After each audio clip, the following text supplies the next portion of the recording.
Vamos hoje analisar a questão relacionada ao recurso ordinário. Tá? O recurso ordinário está lá no artigo 1027 e 1028 do Código Civil, e ele também está no artigo 102, né, inciso 2º da Constituição Federal, e artigo 105, inciso 2º da Constituição Federal, certo? Vamos começar, então, lendo o 102, inciso 2º da Constituição Federal, que é a competência do Supremo Tribunal Federal. Então, o 102 da Constituição Federal, ele está dividindo no inciso 1º, que é a competência originária do Supremo, né? O inciso 2º trata da competência recursal do Supremo Tribunal Federal, ou seja, o recurso ordinário é quando o Supremo Tribunal Federal ele exerce o papel de tribunal ad quem, de instância revisora, e depois o 102, inciso 3º, é o recurso extraordinário, né? Que é o papel do Supremo lá nas hipóteses, né, em que trata do recurso extraordinário, aonde as causas são decididas em única ou última instância, quando tiver aquelas 4 hipóteses do 102, inciso 3º, letra A, B, C e D, que nós vamos ver na aula que vem. Então, o Supremo pode ter esta competência para julgar originariamente, para julgar como instância revisora e para julgar em instância extraordinária. São 3 níveis de atuação do Supremo de acordo com a competência estabelecida pelo artigo 102, inciso 1º, competência originária, inciso 2º, competência recursal, recurso ordinário, e inciso 3º, competência extraordinária, recurso extraordinário. Nós também temos o 105, que trata da competência do Superior Tribunal de Justiça, certo? O Superior Tribunal de Justiça, né, também tem sua competência determinada pelo 105 da Constituição e irá se dividir mais ou menos como o 102 do Supremo Tribunal. Então, o 105, inciso 1º, será a competência originária do Superior Tribunal de Justiça. O inciso 2º será a atuação do Tribunal de Justiça em grau recursal, revisor, através de recurso ordinário, né? E o inciso 3º é a competência do Superior Tribunal de Justiça para julgar em grau especial, tá? Quando entra com recurso especial, que nós vamos ver também semana que vem. E aí os pressupostos são a letra A, B e C, certo? Então, o STJ também pode, que nos interessa agora, pelo inciso 2º, julgar como instância revisora, né? Como instância revisora aquelas causas que ali estão. Isto significa dizer que o Superior Tribunal de Justiça, nesta hipótese, ou o STJ, vai depender de onde começa. Se a competência for originária dos tribunais, Tribunal de Justiça, Tribunal Regional Federal, por exemplo, 2º grau, não se chama apelação. Vejam bem, quando a minha causa começa aqui em Porto Alegre, no Foro Central, e eu perco a causa aqui, eu tenho direito ao duplo grau de jurisdição e eu levo para um órgão hierarquicamente superior, né, esta minha causa, e este órgão hierarquicamente superior, eu levo esta questão através da apelação, que pode ser para o Tribunal de Justiça ou para o Tribunal Regional Federal. Tá? Quando a causa começa originariamente no tribunal, Então, o tribunal é o juízo a quo, é o primeiro grau. Se eu perco, eu tenho direito ao duplo grau de jurisdição. E o meu duplo grau de jurisdição, qual é o órgão hierarquicamente superior aos tribunais de justiça ou aos tribunais regionais federais? É o STJ. Então eu entro, só que agora não é apelação o nome técnico, agora o nome é recurso ordinário. E aí o STJ, então, ele exerce o papel do duplo grau de jurisdição. Ou então, pelo 105, inciso 1º da Constituição Federal, a competência originária é do STJ. Tá? Imagine, por exemplo, os crimes comuns contra o governador do Estado. O governador do Estado pratica um crime comum. Quem irá julgá-lo? Diz lá o 105, inciso 1º, letra A, que nos crimes comuns, os governadores do Estado serão julgados pelo Superior Tribunal de Justiça. Pelo STJ, é a prerrogativa de foro. Tá? Isto significa dizer, então, que a causa começa no STJ. Ele é o primeiro grau de jurisdição, ele é o juízo a quo. Caso o governador venha a perder esta causa, obviamente, existe o duplo grau de jurisdição, e aí esta questão, o órgão hierarquicamente superior é o Supremo Tribunal Federal. E aí o governador, então, se vale do recurso ordinário, né, para levar a causa a uma instância superior revisora, que será nas hipóteses do inciso 2º do 102 da Constituição Federal. Agora é óbvio, a nossa Corte Maior é o Supremo Tribunal Federal e, portanto, se a competência pelo 102, inciso 1º, originária é do próprio Supremo, não há um órgão hierarquicamente superior ao Supremo para exercer o duplo grau de jurisdição, como nós já vimos. O máximo que pode acontecer nessas hipóteses é a competência ser de uma turma, e o recurso ser para o pleno. Mas se o processo é de competência do pleno, não há um órgão hierarquicamente superior. Certo? Muito bem. E depois nós temos a procedimentalização do recurso ordinário no 1027 e no 1028. Eles vão estar, se vocês olharem no código, acima do 1027 vai estar escrito no capítulo 6º, dos recursos para o Supremo Tribunal Federal e para o Superior Tribunal de Justiça. Então vejam que daqui eu já posso deduzir que o recurso ordinário só irá caber para estes dois tribunais, só para as instâncias superiores. Não cabe recurso ordinário para Tribunal de Justiça, não cabe recurso ordinário para Tribunal Regional Federal. Só cabe para estes tribunais de instâncias superiores. Muito bem. Primeira pergunta que podemos colocar no recurso ordinário. A pessoa perguntar, professor, qual é o prazo que eu tenho para interpor um recurso ordinário?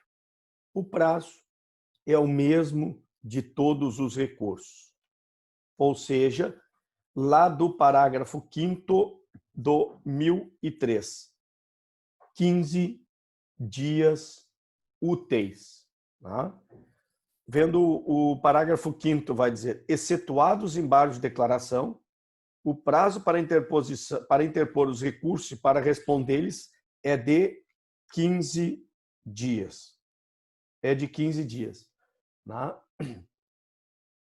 Então, esse é o prazo para a interposição do recurso ordinário. Vocês vão ver que o próprio recurso ordinário, como nós já vimos nas aulas anteriores, o artigo 994, ele identifica os tipos de recurso existentes no direito brasileiro. Porque pelo princípio da taxatividade que nós vimos, os recursos só podem ser criados através de lei federal. Então, se nós olharmos o 994, inciso 2º, diz: são cabíveis os seguintes recursos. Inciso 5º, recurso ordinário. Tá? Então, é o recurso, prazo de 15 dias úteis. 15 dias úteis. Tá? Muito bem. O recurso ordinário, através do recurso ordinário, tá? O STJ ou o STF, ele pode ter uma função de revisão ou pode ter uma função de anulação. E isto vai ser com base nos requisitos que nós vamos olhar agora. Tá? Quais são os requisitos? Estão aqui. Então, 1027. Vamos para o 1027. Serão julgados em recurso ordinário. Ou seja, qual é a matéria que enseja a interposição do recurso ordinário? Inciso 1º. Então, serão julgados em recurso ordinário, inciso 1º, pelo Supremo Tribunal Federal, os mandados de segurança, os habeas datas e os mandados de injunção decididos em única instância pelos tribunais superiores quando denegatória a decisão. Certo? Vejam bem, primeira coisa que nós temos que ver aqui, vamos por parte. Então, o Supremo vai julgar estas hipóteses. Vamos contar. Mandado de segurança 1, habeas data 2 e mandado de injunção 3. Nestes 3 tipos de julgamento, tá? Quando for decidido em única instância pelos tribunais superiores, tá? Pelos tribunais superiores, especificamente aqui. Muito bem. Aqui coloca, quando denegatória a decisão. Ora, primeiro pressuposto que alguém pode dizer, professor, quando se entra com recurso ordinário, tá? Esta denegação desta decisão, ela pode ser monocrática ou terá que ser colegiada? Por que a pergunta? A pessoa pode perguntar, mas por que a pergunta? Porque o próprio relator pode praticar determinados atos, o próprio ministro, e aqui estamos falando de ministro, o próprio ministro pode praticar determinados atos monocraticamente, certo? Monocraticamente. Então, diante da prática desses atos monocráticos, não vai caber o recurso, né? Não vai caber o recurso ordinário. Então, primeiro requisito, quando fala que quando denegatória a decisão, terá que ser uma decisão colegiada. Colegiada. Por quê? Porque se for uma decisão monocrática, já que o relator tem este poder lá pelo 932, quando for uma decisão monocrática, não cabe de plano o recurso ordinário. Por que que não cabe? Porque quando ela é monocrática, eu tenho que provocar o julgamento pelo colegiado. E aí eu teria que entrar com agravo interno. Então, o ministro do Supremo, estamos trabalhando no inciso 1º, o ministro Supremo monocraticamente decide. Ministro do STJ, desculpa, porque é decisão de última instância. Para o Supremo julgar tem que ter começado no STJ. Então, o ministro do STJ decide monocraticamente e fulmina o meu recurso, e fulmina a minha ação. Meu mandado de segurança ele fulmina, monocraticamente. Pode, ele tem poderes lá pelo 932. Então, eu não posso entrar com recurso ordinário direto. Tá? Você se lembre quando nós falamos de agravo interno? Nós colocamos, mas quando o relator decide monocraticamente, que eu falei que o Superior Tribunal de Justiça, antes, no Código de 73, ele exigia a interposição do agravo interno para a interposição do recurso especial. Nós falamos lá no agravo interno. E até coloquei, disse, não, hoje a doutrina tem entendido, por exemplo, o professor Marinoni tem entendido que não, hoje o novo código já permitiria interpor recurso especial direto da decisão monocrática, mas é uma posição doutrinária, não é uma posição jurisprudencial. Da mesma forma que o ministro do STJ nega seguimento, né, ao meu mandado de segurança, monocraticamente, eu não posso entrar com recurso ordinário para o Supremo. Eu antes tenho que entrar com agravo interno e forçar o julgamento do colegiado. Eu tenho que forçar o julgamento do colegiado. Quando o colegiado denegar a decisão, aí sim eu abri as portas para o recurso ordinário perante o Supremo Tribunal Federal. Tá? Então, isso é muito importante. Agora, vejam bem. Por que só denegatória da decisão? E se ele concede? E se ele concede? Né? A parte que teve, que perdeu, né, não vai entrar com recurso ordinário. Porque se ele concede, vai caber o recurso extraordinário pelo inciso 3º do 102 da Constituição Federal. Se concede, então, caberá o recurso extraordinário pelo inciso 3º da Constituição Federal. Certo? Onde é que está esta hipótese, por exemplo, do inciso 1º aqui? Se nós olharmos lá no 102 da Constituição Federal, vamos para o 102 da Constituição Federal, olhe lá.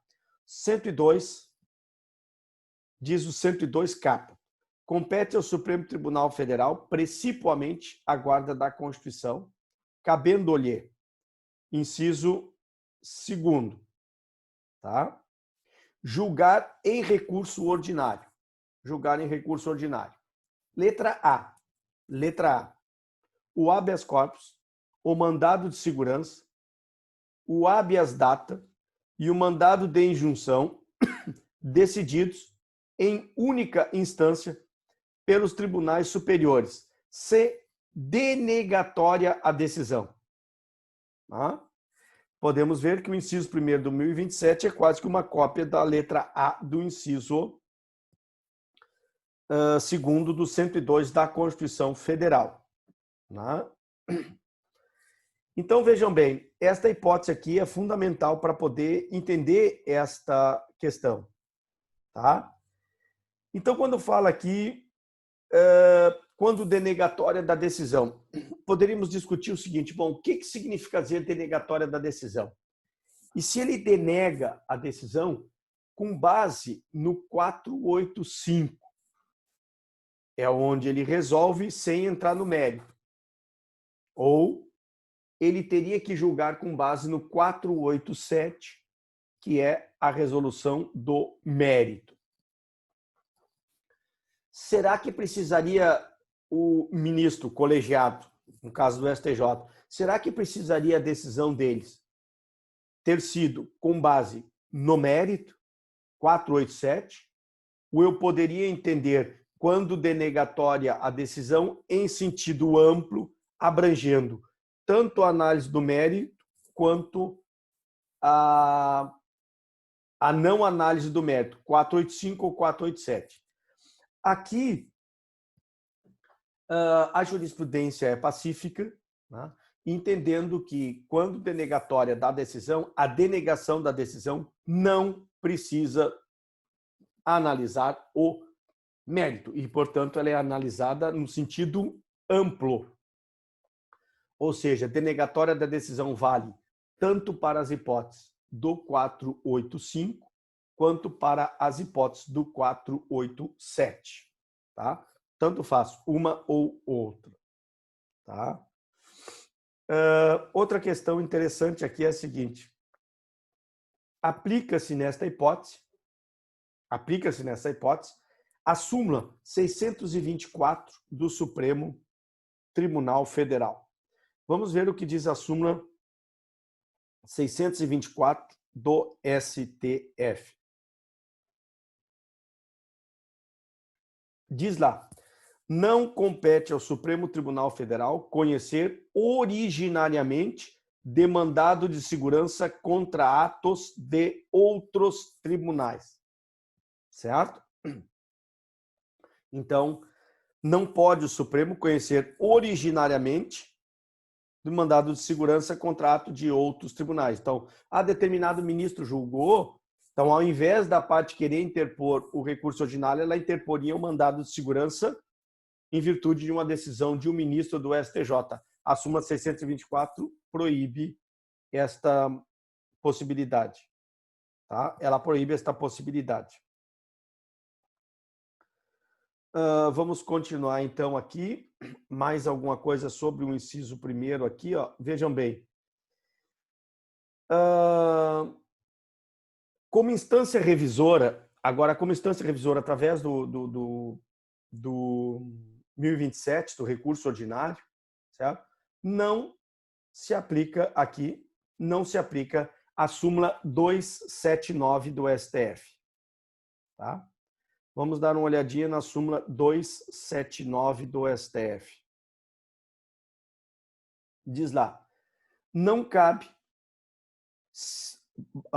para simples reexame de prova, não cabe recurso extraordinário. A súmula 279 é igual à súmula 07 do STJ, ou seja, eu não posso entrar com recurso extraordinário ou recurso especial para reexaminar prova. Eu não posso. Para recurso extraordinário e para recurso especial. Tá? Agora, cuidado. Para recurso ordinário, eu posso. Eu posso. Por quê? Porque, claro, agora a proibição é quando eu me valho do inciso 3º do 102 da Constituição ou do inciso 3º do 105 da Constituição. Não pode analisar a prova, porque a função do STF e do STJ, pelo inciso 3º, tanto do 102 quanto do 107, tá? Não é uma instância revisora, mas no recurso ordinário, ele é instância revisora, ele é tribunal ad quem.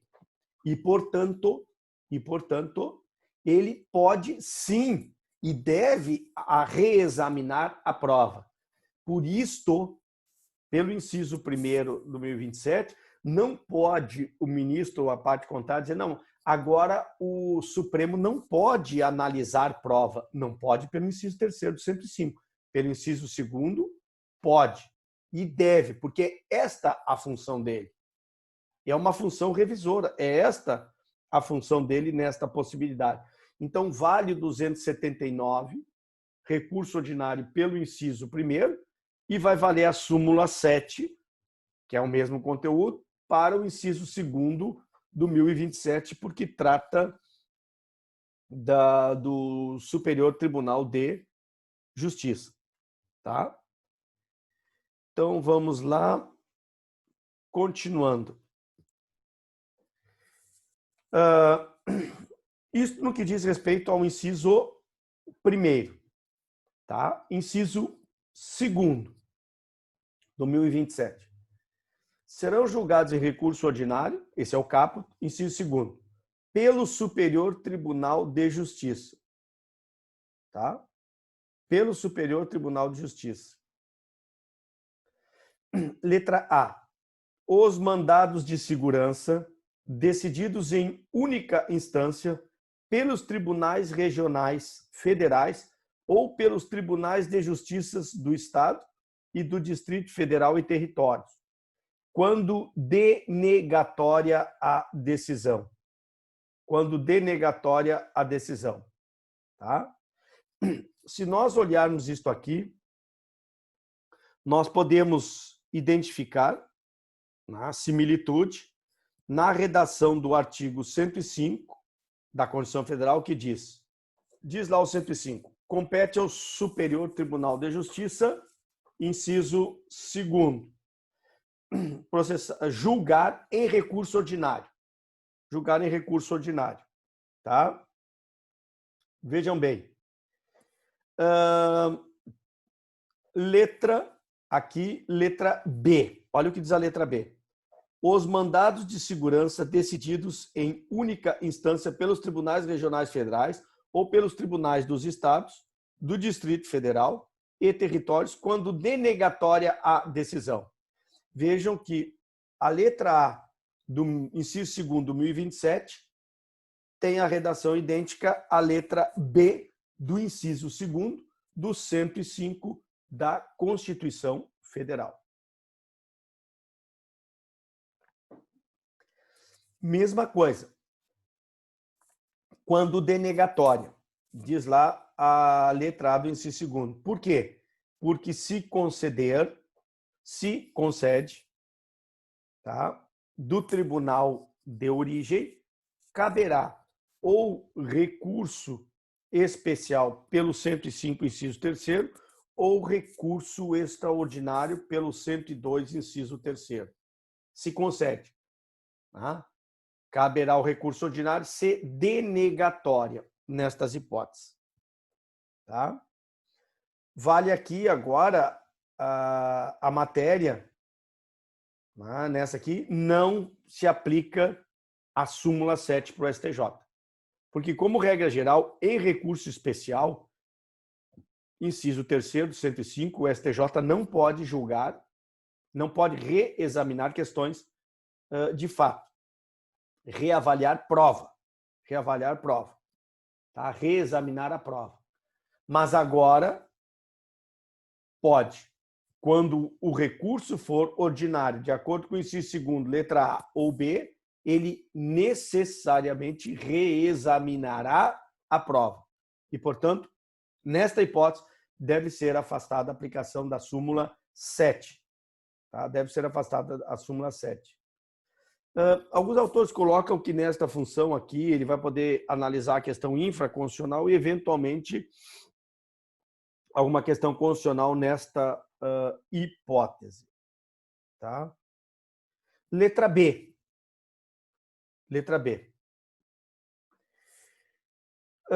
Cabe o recurso ordinário também pelo Superior Tribunal de Justiça, letra B, nos processos em que forem partes, de um lado, Estado, estrangeiro ou organismo internacional, e de outro, município ou pessoa residente ou domiciliada no país.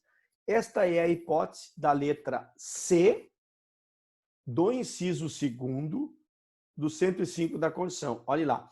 105 da Constituição, competência do STJ, inciso 2º, julgar recurso ordinário, letra C. Vou ler a letra C. As causas em que forem partes Estado estrangeiro ou organismo internacional, de um lado, e de outro, município ou pessoa residente ou domiciliada no país. Tá? Então vejam que é a mesma hipótese da letra C. Ali caberia o recurso ordinário. Tá? Então são estas hipóteses em que cabe o recurso ordinário pelo 1027, inciso 1º, e pelo 1027, inciso 2º, letra A e letra B. Tá? Essas hipóteses de cabimento.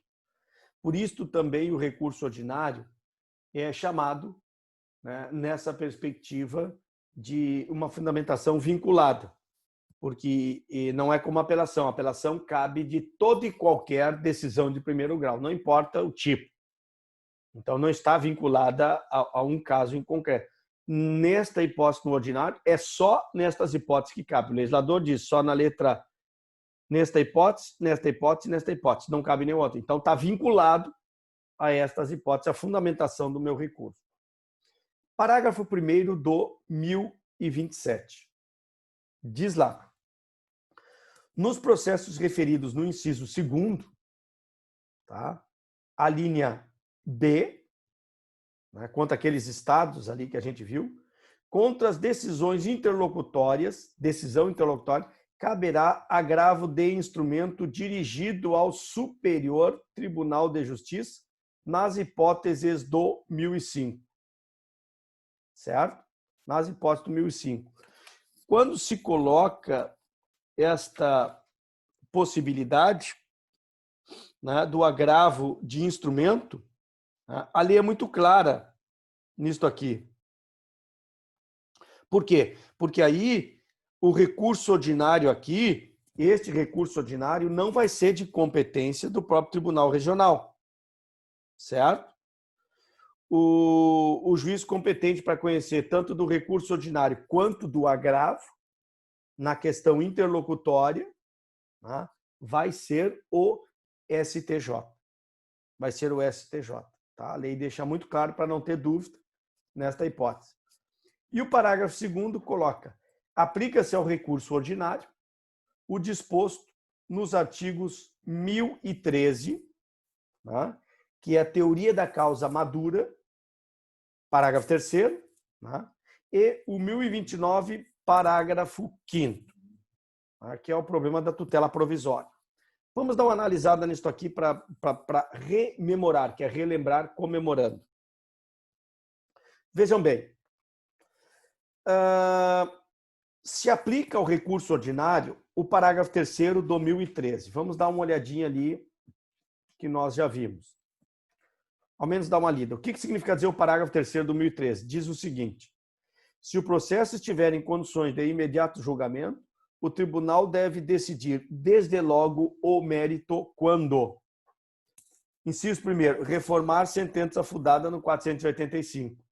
Vocês se lembram que eu disse que deve ser entendido no sentido amplo, tanto quanto a sentença, o recurso ordinário aqui, denegatória da decisão, é no sentido amplo, tanto quanto a questão for relacionada à sentença terminativa, né, ou decisão terminativa, nesta hipótese, como definitiva 487.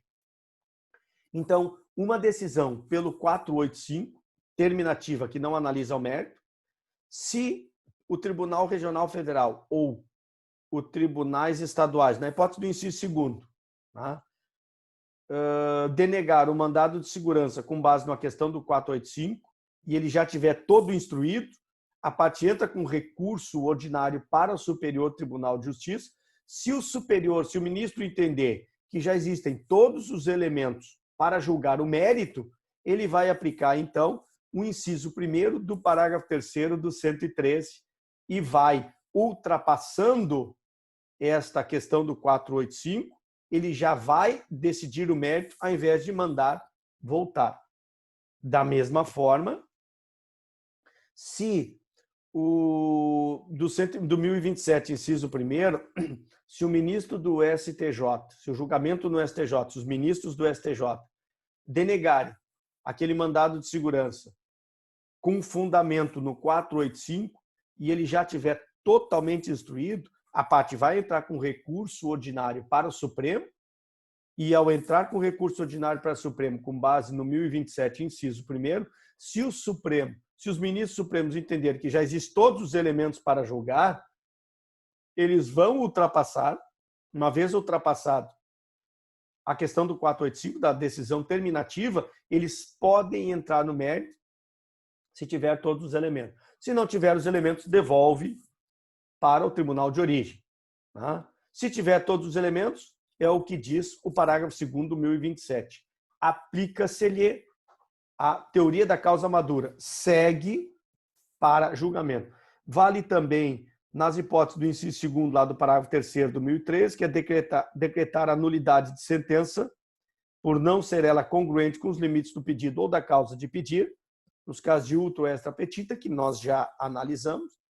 No inciso 3º, nas hipóteses de cipra ou infra petita, que é quando constatar omissão no exame de um dos pedidos, né? Hipótese em que poderá desde logo julgá-lo, ou então, no inciso 3º, decretar a nulidade de sentença por falta de fundamentação. Então, nestas hipóteses, os próprios ministros, se for pelo inciso 2º do 1027 do STJ, pode aplicar, ou se for pelo inciso 1º do 1027, os ministros do Supremo podem aplicar o parágrafo 3º do 1015 nos seus 4 incisos. A lei também determina que pode ser aplicado, né, o parágrafo 5º do 1029. O que diz o parágrafo 5º do 1029? Vamos para lá. porque o 1029 trata do recurso extraordinário, das disposições gerais do recurso extraordinário ou do especial.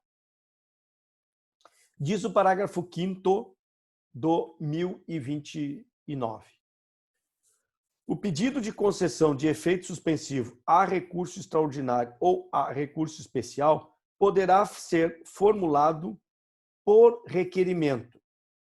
Inciso 1º, ao Tribunal Superior respectivo, quando, no período compreendido entre a publicação da decisão de admissão do recurso e sua distribuição, ficando o relator designado para seu exame prevento para julgá-lo.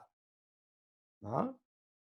Então, aqui está dizendo, olha, eu quero pedir efeito suspensivo, porque, regra geral, esses recursos não têm. Para quem é que eu peço? Né? Eu peço para quem? Eu posso pedir para o próprio Tribunal Superior, mas tem que ser dentro daqueles critérios. Entre a publicação da decisão que admite o recurso ordinário, eu estou adaptando, e a distribuição dele. Aí a competência é do Tribunal Superior. Agora, inciso 2º.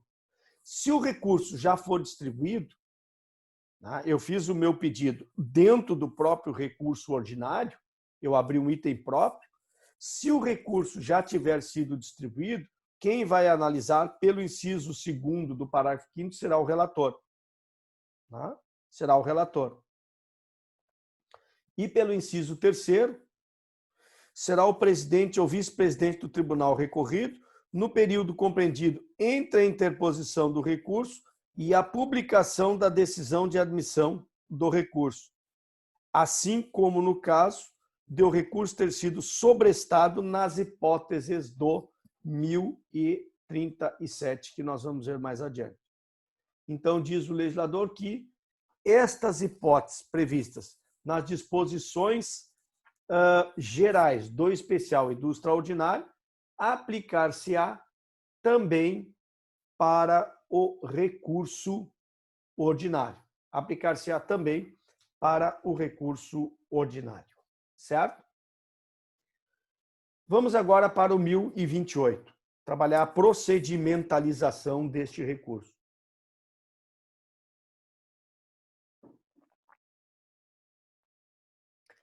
O 1028. O que diz o 1028? Os recursos mencionados no artigo 1027, inciso 2º, a linha B, que é aqueles que falam quando for de um lado estado estrangeiro ou outro município domiciliado no país. Então, os recursos mencionados no 1027, inciso 2º, que é para o STJ, a linha B, aplicam-se quanto aos requisitos de admissibilidade e ao procedimento as disposições relativas à apelação. Ou seja, o 1013 deve ser aplicado. E o regimento interno do STJ. Vamos lá. Então, o que está dizendo aqui? Quando se tratar, veja que é só naquele caso específico, da a linha B do inciso 2º. No inciso 1º para o Supremo e na linha A não se aplica esses critérios. Tá? Então, diz lá que tem que ser aplicado as disposições relativas à apelação. Qual? O 1013. Como assim, Darcy? O que diz o 1013? Então, vamos para o 1013. O 1013 vai dizer o seguinte, que nós acabamos de ver o parágrafo 3º dele. A apelação devolve ao tribunal o conhecimento da matéria impugnada. Tá? É o chamado que nós estudamos, né? Tanto devolutum quanto apelatum. E aí nós estudamos nisso aí o aspecto da extensão, né, que propriamente o tanto devolutum quanto apelatum, quanto a questão da profundidade, que aí é o parágrafo 1º, 2º e 3º, né, do princípio. Então diz lá, a apelação devolverá, e aqui então nós aplicamos para a letra B, inciso 2º, do 1027, para o recurso ordinário, então eu vou ler adaptado, vai dizer o seguinte, para o recurso ordinário, na hipótese do inciso do 1027, inciso 2º, letra B, né, o recurso ordinário devolverá ao tribunal o conhecimento da matéria impugnada. Parágrafo 1º. Se, porém, objeto de apreciação e julgamento pelo tribunal, todas as questões suscitadas e discutidas no processo, ainda que não tenham sido solucionadas, desde que relativas ao capítulo impugnado. Como nós vimos anteriormente, aplica-se agora para não repetir tudo novamente. E o parágrafo 2º do 1003, que também se aplica, diz que ao recurso ordinário, naquela hipótese da linha B do inciso 2º do 1027, tá? O recurso ordinário vai devolver ao tribunal o conhecimento da matéria impugnada quando o pedido ou a defesa tiver mais de um fundamento e o juiz acolher apenas um deles. O recurso ordinário devolverá ao tribunal o conhecimento dos demais. Tá? E aquelas hipóteses que nós vimos lá da causa de pedir. Conhecendo somente uma causa de pedir, todas as demais causas de pedir necessariamente irão subir. Tá?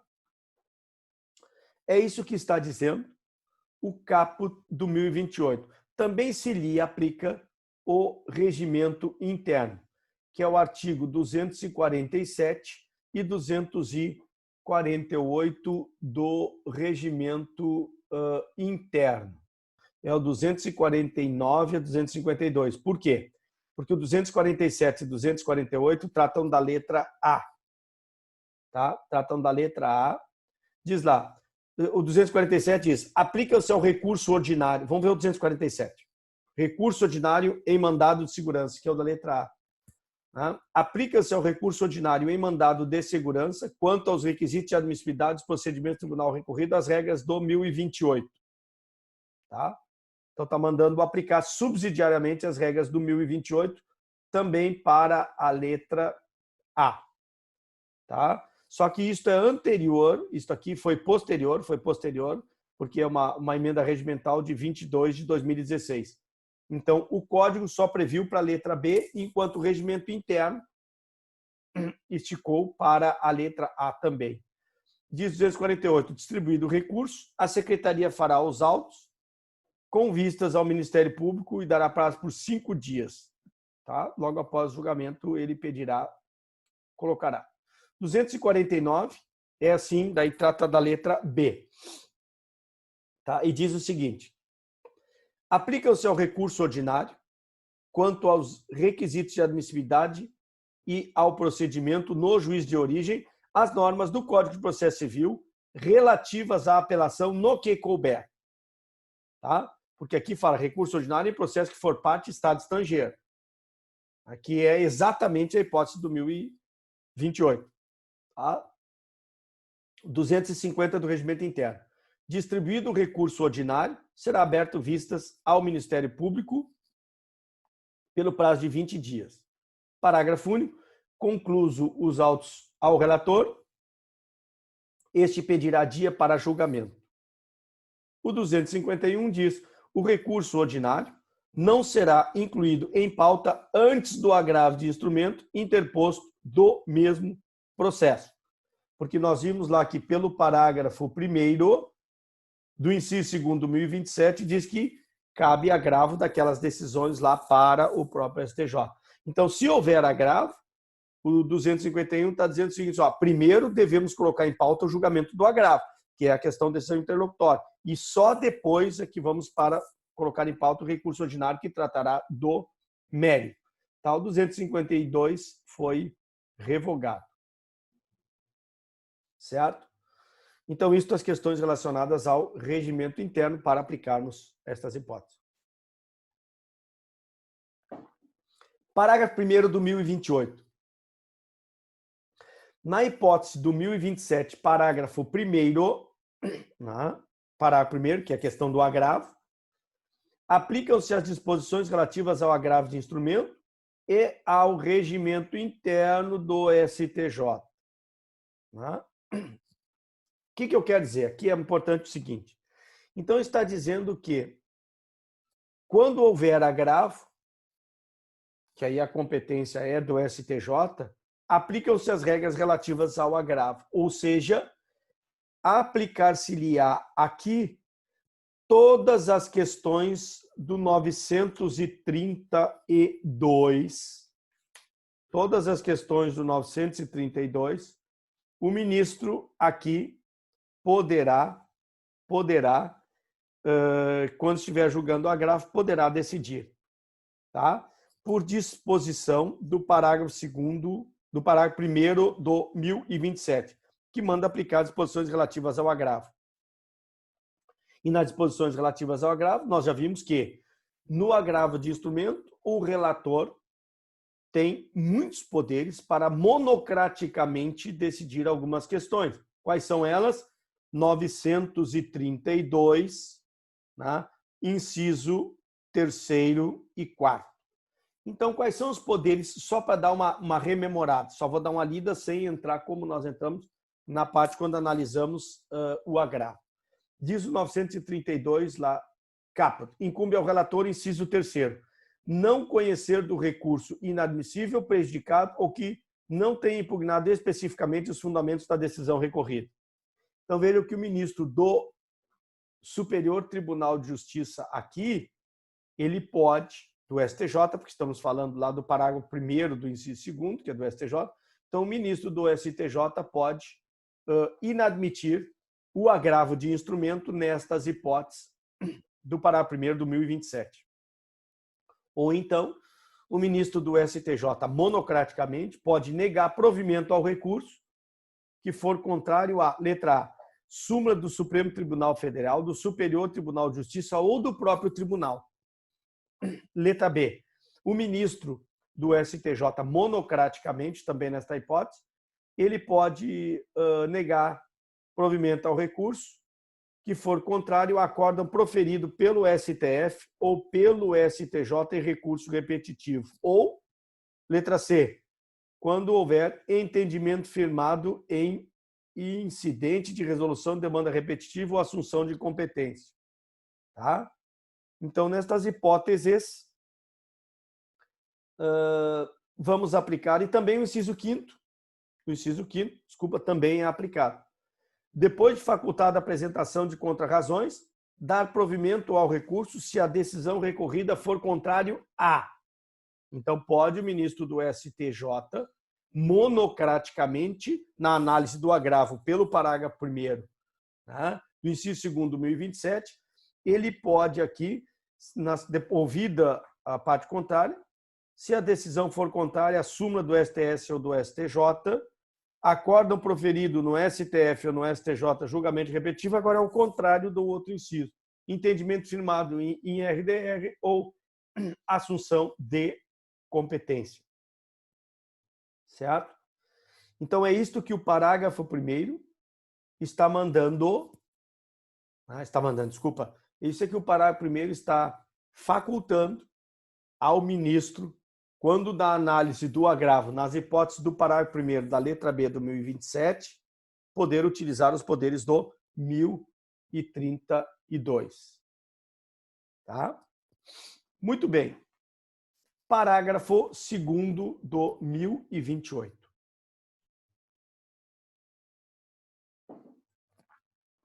Parágrafo 2º do 1028.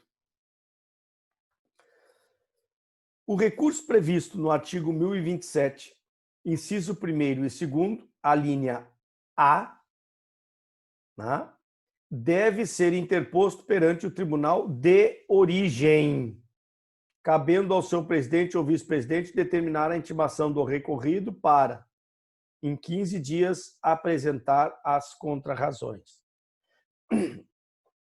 Aqui a questão é a seguinte, a pessoa vai dizer, bom, professor, eu fiz o meu recurso ordinário.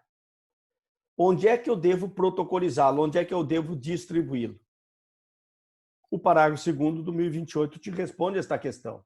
Ele vai dizer, olha, se o teu recurso ordinário for na hipótese do inciso 1º para o STF, cuja decisão tenha sido do STJ, ou se for para o STJ, inciso 2º, cuja decisão tenha sido por tribunais de última, né, os tribunais em única instância, TRFs ou tribunais estaduais, então tu deve interpor perante o tribunal de origem. Vamos lá. Se então for pelo inciso 1º, tribunal de origem é o STJ. Então, se a hipótese for de recurso ordinário pelo inciso 1º, quem vai julgar é o STF, mas eu devo protocolizá-lo no STJ. No STJ. Se for pelo inciso 2º, quem vai julgá-lo é o STJ. Mas eu devo protocolizá-lo, né, nos tribunais regionais federais ou nos tribunais de justiça do Estado, Distrito Federal e Territórios. Porque é no tribunal de origem. E aí, de acordo com a competência, com o regimento interno, vai para presidência, né, ou para algum dos vice-presidentes, primeiro vice-presidente, segundo vice-presidente, vai depender a matéria, e aí ele é competente para receber o recurso, tá? E ele é a competência para determinar a intimação do recorrido, da parte contrária. Então, ele abre o prazo de 15 dias para a parte contrária apresentar as contrarrazões.